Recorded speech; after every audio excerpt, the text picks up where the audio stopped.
One of the things I like about this car is that when it drives up to me, it looks really, really cool. It drove up this way, and I really liked it. This, however, is nice. It's sleek. It's not as tall as you think it is. When we put it beside the Altis, either one will kind of disappear in front of the other one. Look at it. It's just got these nice, sleek lines. And you can't think of it as kind of a raised, backed up Altis. It's not that. It's a whole different body shape. It's far more like the RAV4 than it is anything else. But if you go inside the car, it will look completely familiar. Familiar, but yet with a bit of an upgrade, because everything's just a little bit better inside. Everything works. Apple CarPlay, which I am now a fan of, actually works. I think it will be a game changer car. I hate using that phrase because I think it's much overused.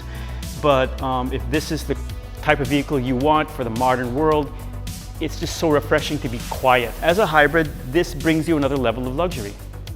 It's just very relaxing, and yet it's so familiar because it is your standard Toyota. It's a bit different from the RAV4. The RAV4 is a bit stronger. Well, it's both in terms of visuals and in terms of power. It's a larger engine. It's more off-road capable, if you want to call it that. This is not. This is more like a sleek, I don't want to say urban because I don't think it's not usable going out into the countryside. I think it'll be fine, honestly, and we'll let you know. It's got some good ground clearance. It's not big SUV pickup truck ground clearance. It's crossover ground clearance. That's fine. What else? It's got the blue trim for the electrics. You've got it here. You've got it with the daytime running lights here. If you see them, they're very nice. It's just a very familiar car. So this is the interior. It's familiar. It's well designed. It does have a non-moving screen here, but it is below eye level. In terms of, it is below the dash level in terms of what you're looking at, so it's fine. It does have both Apple CarPlay and Android Auto, which turns out I actually like. I really do appreciate the fact that I can get the description of what's going on in the engine and the power and the battery graphically, both here and here, so I see it here and actually here, honestly, so I can explain to other people what's going on. We don't understand, for example, that the brakes are powering the battery, or the engine is powering the battery is powering the brakes, or powering the wheels, or whatever. So I actually like that, and that's really kind of the reason why we like these cars now anyway. It is Corolla simple. It's not flashy, it's not super luxurious, it's Corolla simple, it's Corolla reliable.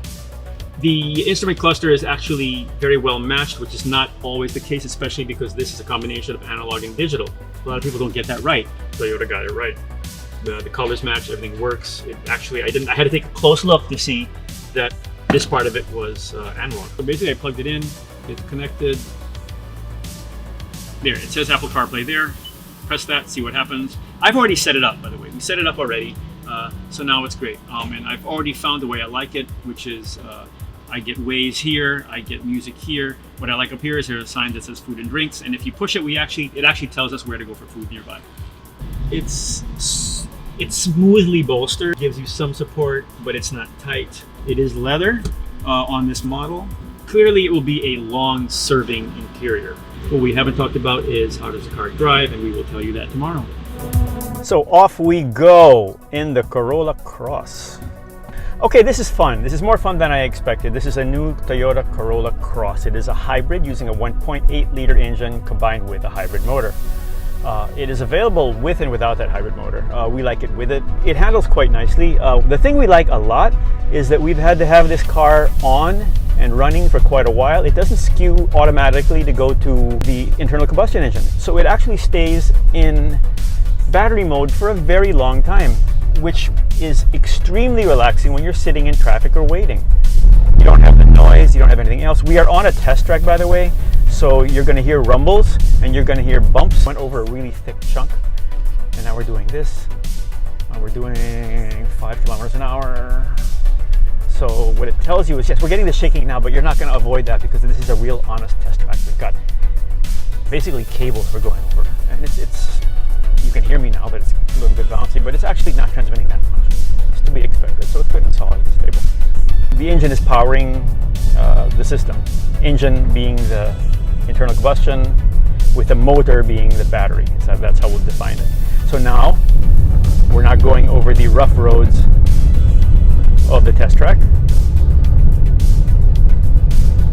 And now we're off them. The car is very pleasant, and here's the thing, it actually handles quite well. When we had to do repeated tight turns, getting on the gas and off the gas, we could feel the car move around, we could see how it's situated. We could see how it acted and reacted. There isn't a lot of bounce. If you take a curve and go around something, everything settles quickly. So it's a soft enough ride. It's another rumble strip. It's a soft enough ride, but it's also very predictable. You don't get this wallowing or bouncing or anything. And we were doing this repeatedly. You would just take a corner fast, and you would come in and do this, and you'd come back out. And the car was very, very predictable. So we really liked it. Do we like the hybrid? Yes, we do. We wish there were more hybrids. This is a nice hybrid. We have different modes. We like it in EV mode, but remember that this is not an electric vehicle in the sense of the other hyper cars we've been testing. It is more of a daily driver hybrid. It comes in a bit higher than the Altis. The interior feels as familiar as the Altis does. The exterior is completely different. I really like the exterior. I really like the way it looks. Spec-wise, I'm very, very pleasantly surprised, and many of us are pleasantly surprised at how well spec'd out this car is. There's a lot of well-chosen spec and tech for this car. It might surprise many people because they don't always expect that from Toyota, because people buy Toyotas because of their solidity and their stability and resale value and all that. They don't necessarily need to go the level of tech that other companies might do to make their cars more approachable. I'm fine with the way it is here. I don't feel I'm missing anything. I actually really like Android Auto and Apple CarPlay now. It is, I have to admit, something that would make me change my mind a little bit. This is a production of a company that has massive history and massive experience, and they just raised the bar. The argument by one of the guys was that this should be the flagship for Toyota, at least in the Philippines, because everything's spec'd nicely. It's a modern technology, it's a modern design. If you're used to, let's say, higher level, let's say the RAV4 or something along those lines, and you want to move into something that's a bit more compact, a bit more space efficient, this is a good choice. Okay, this is now basically mainly battery power. I think the nicest thing about this car is that we have had it running for quite a while, sitting down, and it's been the battery power. And it is really surprising to people how relaxing it is not to have an engine running or have a quiet engine. Oh, here's something we can do. Okay, this is how it moves. Okay, come up here, hard left, hard right.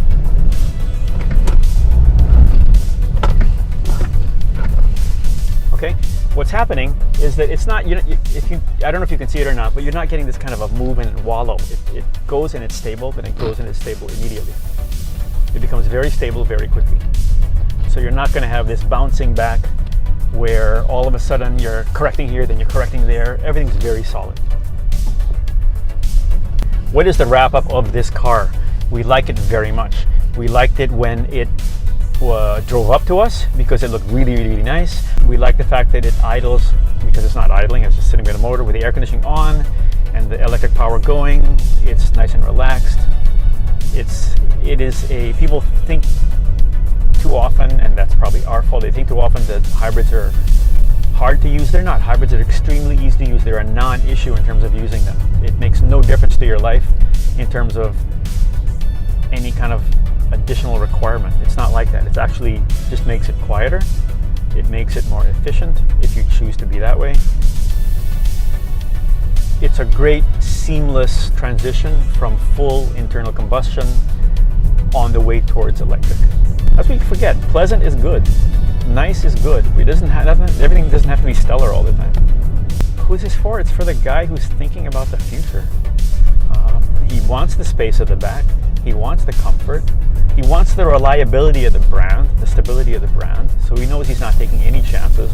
And it's actually an emotional decision. It's not necessarily a financial decision. This is just a nicer car. It's just a very pleasant car to look at. It's a very pleasant car to be in. It looks very familiar. So if you're familiar with the Altis, it's going to look just as much like the other cars.